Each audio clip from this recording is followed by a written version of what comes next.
BFM Business, la librairie de l'écho. Emmanuel Le Chypre. Bienvenue dans la librairie de l'écho, l'émission de BFM Business qui vous offre chaque semaine le meilleur de la littérature économique. Alors évidemment, pas d'émission sur les livres sans auteur. Ils seront nos invités dans la première partie de l'émission. Et puis nous retrouverons ensuite nos critiques attitrés, Jean-Marc Daniel, Christian Chavagneux, pour leur coup de cœur et leur coup de gueule. Et puis nos chroniqueurs, Benaouda Abdelhaim et sa moisson d'études glanées dans le monde entier, comme toutes les semaines. Et puis notre bibliothécaire Eva Jaco qui vous présentera le livre qui fascine toute la classe politique. N'oubliez pas tous nos comptes sur les réseaux sociaux où vous retrouverez tout, absolument sur l'émission, les références des livres, des petites vidéos en plus qu'on vous offre, et puis sur l'émission que vous pouvez retrouver aussi sur YouTube quand vous ne la regardez pas en direct le samedi à 21h ou sur le replay de BFM Business. Mais tout de suite, place aux auteurs.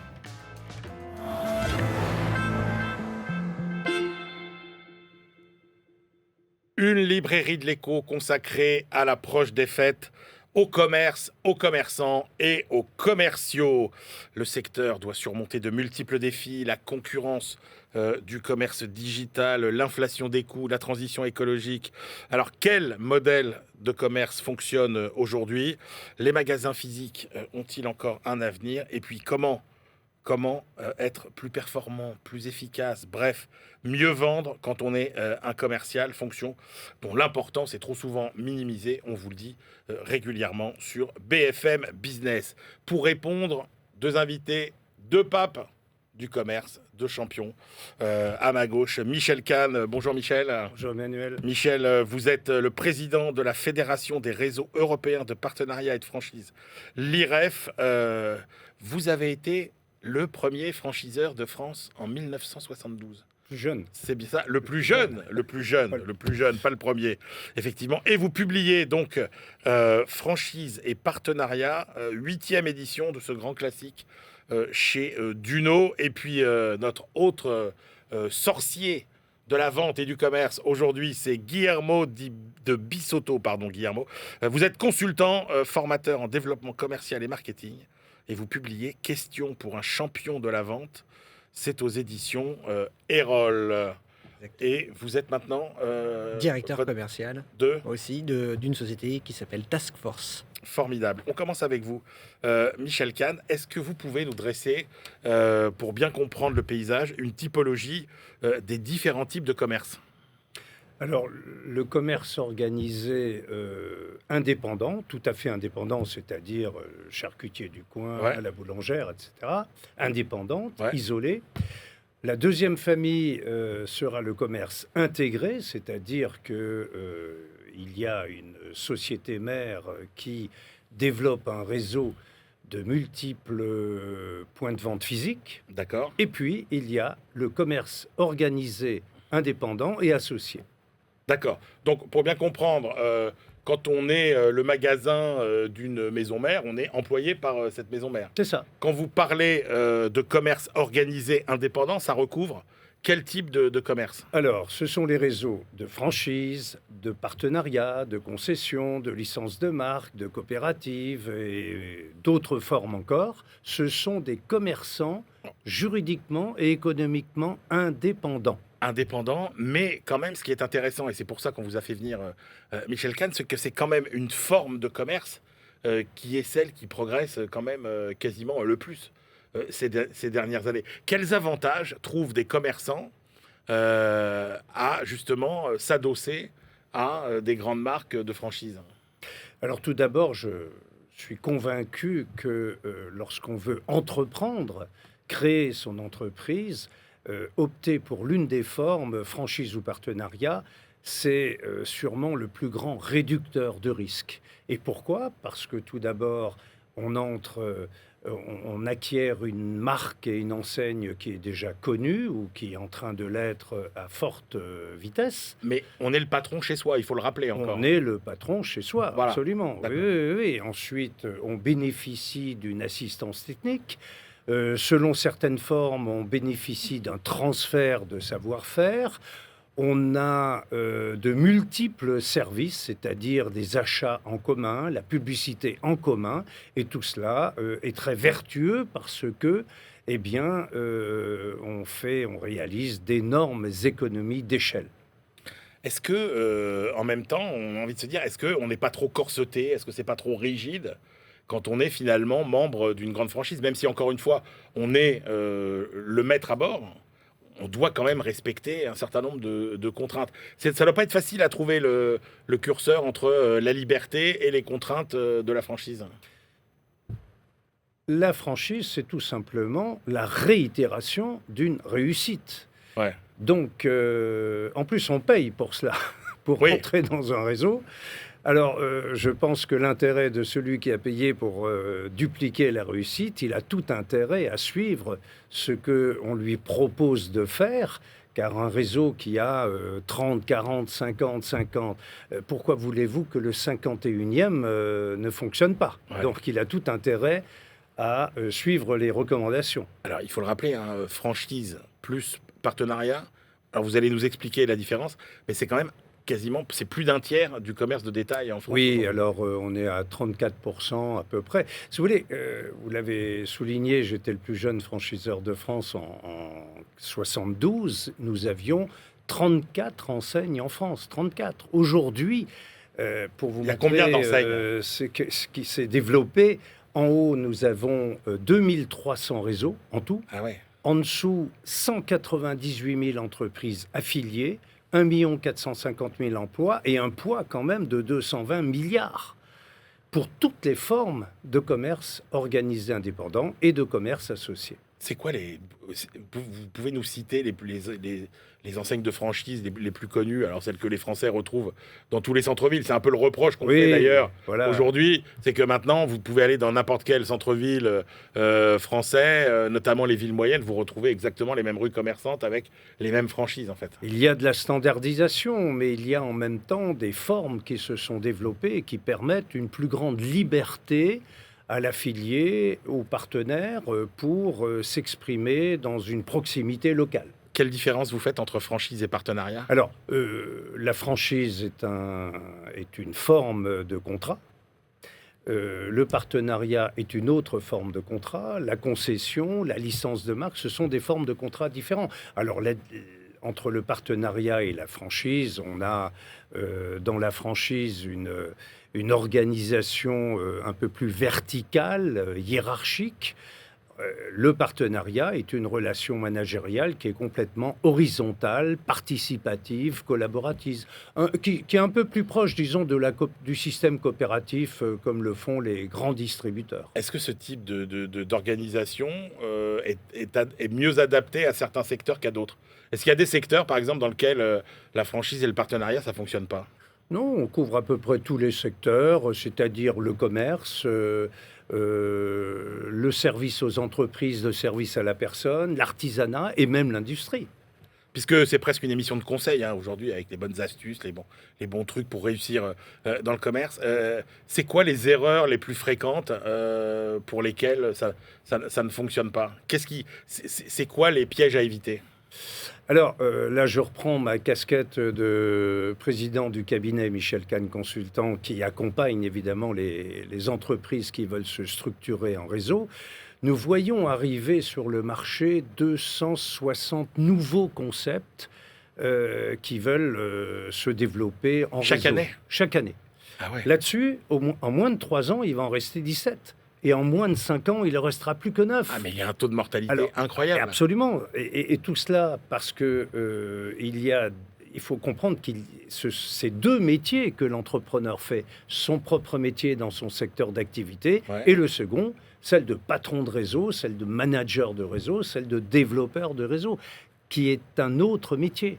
Et ce métier, il est très, très complet, très spécialiste. Donc, les erreurs que les gens commettent, c'est d'abord un manque de fonds propres. C'est toujours pareil, quand on n'a pas les moyens de ses ambitions, on n'y arrive pas. Ensuite, il y a des procédures très précises. En plus, on a le recul de nombreuses années maintenant en termes d'expérience pour éviter des erreurs. Comment vous voyez évoluer le petit commerce, Michel Kahn? Quelles leçons d'abord vous avez tirées de la crise sanitaire? Est-ce que ça a été un bouleversement est-ce qu'il y aura un avant? Est-ce qu'il y a un avant et un après crise sanitaire? La digitalisation, c'est-à-dire le multicanal, la complémentarité avec Internet, etc. C'est quoi l'avenir du petit commerce? Alors, on a déjà eu l'occasion d'en parler et vous aviez tout à fait raison dans votre approche. Qui n'a pas été visionnaire, parce que ce que les gens appelaient avant une crise, en fait, ce n'était pas une crise, c'était une mutation profonde, mais qui s'est complètement accélérée. C'est-à-dire le Covid, rien n'a changé, mais tout s'est accéléré. Alors, qu'est-ce qui s'est passé? D'une part, les gouvernances de réseaux, parce que je vois les réseaux par rapport au commerce isolé qui, malheureusement, est en train de mourir dans son isolement, parce que il ne bénéficie pas des économies d'échelle, il est tout seul pour être créatif et innover, il n'a pas la force de communication, il est livré à lui-même et c'est très difficile. Alors en revanche, il y a quand même des commerçants isolés, indépendants, qui ont des entreprises magnifiques et qui pourraient les développer en réseau aussi. Donc, on voit bien les centres-villes et les cœurs de ville souffrent actuellement de la désertification de ce commerce qui se réorganise un peu partout. Et un peu partout, ça veut dire quoi? C'est que ce qui s'est passé, on est passé au phygital, c'est-à-dire le physique et le digital en même temps, et en plus l'omnicanalité, c'est-à-dire il faut être présent sur tous les canaux de distribution, être extrêmement agile pour répondre aux nouveaux comportements, parce que eux aussi ils ont changé. Les consommateurs n'ont plus les mêmes approches et les mêmes attentes.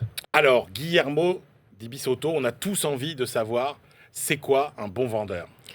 Eh bien, merci Emmanuel de me recevoir. Et pour vous répondre, Emmanuel, un bon vendeur, c'est d'abord une personne qui va se préoccuper du quotidien de la personne à qui il s'adresse. D'accord. En fait, je pense sincèrement qu'il y a d'abord l'autre, son quotidien, et potentiellement ses frustrations, on va y revenir certainement. Et puis après, il y a le vendeur, et puis après, son offre. L'offre, elle doit venir en dernier. Parce que si on considère que l'offre vient en dernier, eh bien, on ne va pas essayer de combler un besoin. Qui sommes-nous, vendeurs, est-ce que nous sommes omniscients pour penser que la personne a besoin de notre offre? Non, je pense que ça fait 60 ans qu'on fait fausse route sur cette histoire de vente. Alors, je résiste pas au plaisir de vous citer Jean-Pierre Mariel, quand même, qui est un peu un escroc dans le film L'Entourloupe, qui dit, finalement, le bonheur, quand on est commercial, c'est de vendre à quelqu'un un produit dont il n'a pas besoin, ou alors qu'il n'a pas les moyens de se payer. Je ne suis pas d'accord avec ça. Je ne suis même pas d'accord avec le fait que la vente commence quand le client dit non. C'est un livre qui est sorti en 1954. Je ne suis pas d'accord. La vente commence éventuellement quand le client dit peut-être non, mais pourquoi pas. Et après, on fait monter la température de l'interaction jusqu'au oui. Alors, mais on ne commence pas par non. Non est une phrase complète, comme disait Jane Fonda. Être un bon vendeur, ça commence par quoi? Vous dites l'offre, c'est pas si important, mais enfin quand même, ça commence d'abord par élaborer une offre. Alors oui, la vente ne commence pas avec le démarchage, puis l'entretien de vente. Ça commence d'abord par le marketing, puis après, il y a tout ce qui est préparation mentale. Après, il y a tout ce qui est planification stratégique, s'organiser. Ça prend du temps. L'acte de vendre, de préparer sa vente, ça prend du temps. Après, il y a le démarchage, l'entretien de vente et puis le management commercial éventuellement après. Mais il faut bien considérer qu'il y a une offre, en effet, et c'est très important d'avoir la bonne offre qui s'adresse à la bonne cible, avec le bon message. Si déjà on n'a pas ces trois données, ça va être très compliqué de vendre. Vous ne pouvez pas vendre une pizza au bœuf à un public de véganes. Ça ne marchera pas. Et je me rappelle une petite histoire. En 2011, on est à la Sorbonne, on est 300-400 entrepreneurs, et il y a une conférence animée par Pierre Kosciusko-Morizet, Stéphane Trépoz et Geoffroy Roux de Bézieux. Et on élabore des petits ateliers, puis après vient le temps où on fait le reporting. Et alors, dans mon souvenir, ça fait ça fait comme ça. Geoffroy Roux de Bézieux s'enflamme, presque dans mon souvenir, il met son poing sur la table, il dit, mais je vous ai entendu, je vous ai écouté, vous m'avez dit que entreprendre c'était une aventure, entreprendre c'était changer le monde, entreprendre c'était une vision. Mais il y en a trop peu qui m'ont parlé de vente et de vendre. Alors, et il a raison. Mais l'enfer entrepreneurial est pavé de bonnes inventions, j'imagine. Donc, du coup, c'est quoi vendre ? Est-ce que c'est finalement, est-ce qu'on le fait avec des techniques plus ou moins manipulatoires pour revenir à vendre, ça ? c'est un peu manipulé quand même. Et alors, c'est vous qui décidez. Ça dépend de l'intention. Un marteau, vous pouvez faire plein de choses avec et planter des clous. Vaut mieux planter des clous avec.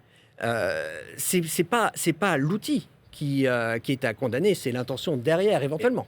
Est-ce qu'il y a des techniques infaillibles pour vendre ?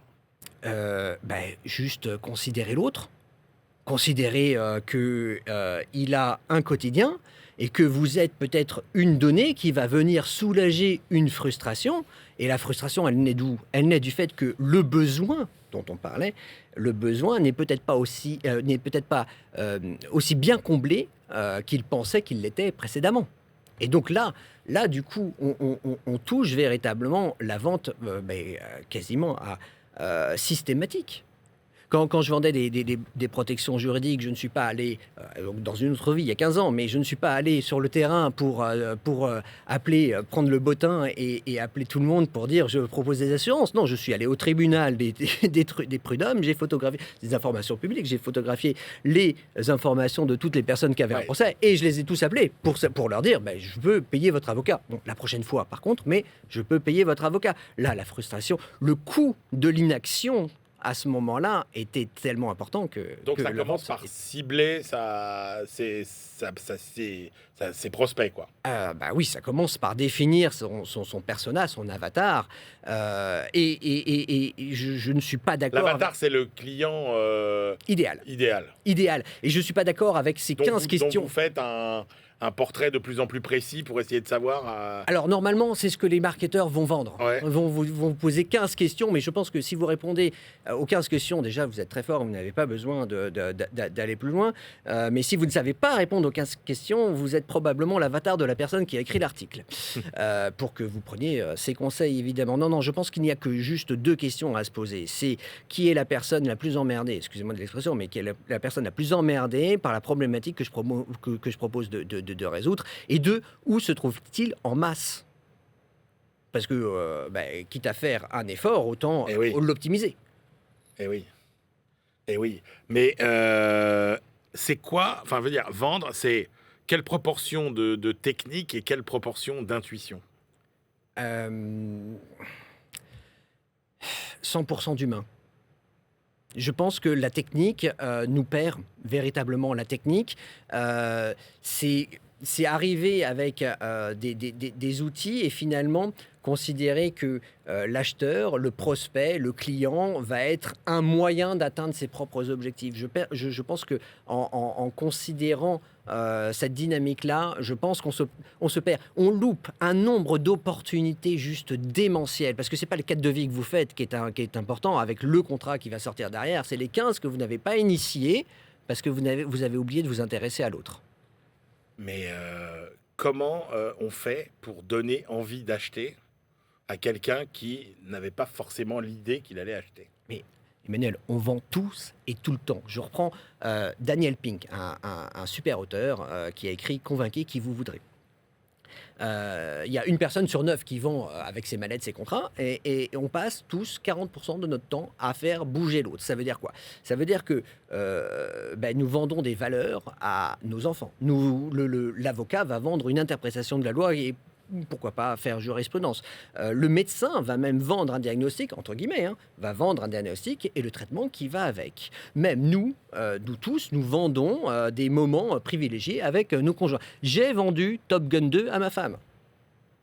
Elle n'était pas partie pour aller le voir. Ah mais non, quand je lui ai dit, viens, on va voir Top Gun 2, elle m'a dit, attends, le film là, avec les gars qui jouent torse-poil au volet, non, pas trop. Je lui ai dit 4DX. Et 4DX, ça veut dire sensation, ça veut dire expérience. Elle m'a dit Space Mountain, je lui ai dit banco. Elle déteste toujours Tom Cruise, mais elle a adoré l'expérience. Bon, c'est quand même dur d'être vendeur parce qu'on se prend quand même des râteaux. Ah bah, si on s'adresse à la mauvaise personne, oui. Oui, mais ça marche pas à tous les coups. Ce que je veux dire, c'est que c'est quand même un métier qui demande d'avoir une forme de détermination, de courage, d'optimisme. Il y a toute une partie de votre livre, d'ailleurs, qui est consacrée finalement Préparation mentale. à la préparation mentale du vendeur. Bien évidemment, la préparation mentale et la préparation tout court.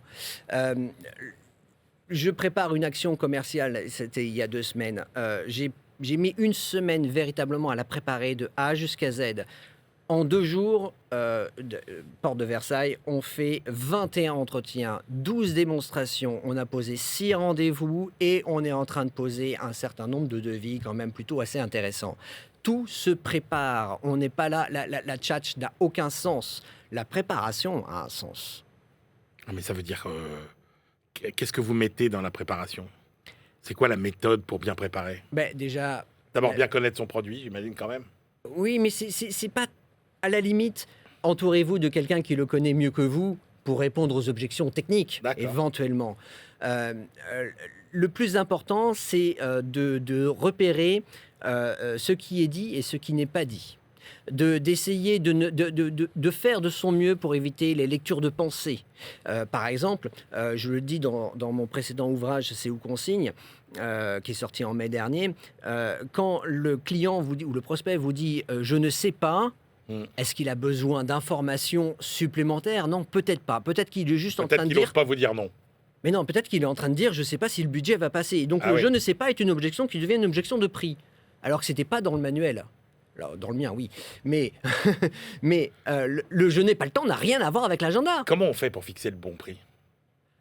Je pense qu'on augmente petit à petit. Alors, au début, on y va un peu au pifomètre, un petit peu comme les objectifs, parce qu'on ne sait pas trop dans quel périmètre on arrive. Et puis après, on essaye de faire de son mieux tous les jours pour augmenter la valeur perçue de son offre. Et en augmentant la valeur perçue de son offre, on augmente les marges, on augmente la valeur que la personne à la personne à qui on s'adresse va percevoir de ce que vous êtes en train de proposer. Et l'idée, c'est de toujours faire en sorte que la valeur réelle soit toujours supérieure à la valeur perçue. Donc que la personne à qui vous adressez en ait toujours plus que ce qu'il en espérait. Donc globalement, l'idée, c'est véritablement de dire, si vous promettez le 7e ciel, livrez le 8e, mais commencez par promettre le 3e pour livrer le 4e. Allez-y, crescendo. Vous citez les 3 règles d'or de la communication. Oui. C'est quoi ces 3 règles d'or? Le ne pas n'existe pas. Alors, c'est un peu faux. Mais, vous dites par exemple, il ne faut jamais commencer... Le ne pas existe, bien sûr. C'est un raccourci. Il ne faut jamais commencer en abordant un client de lui dire est-ce que je vous dérange ou pas? Oui, ça n'a aucun sens.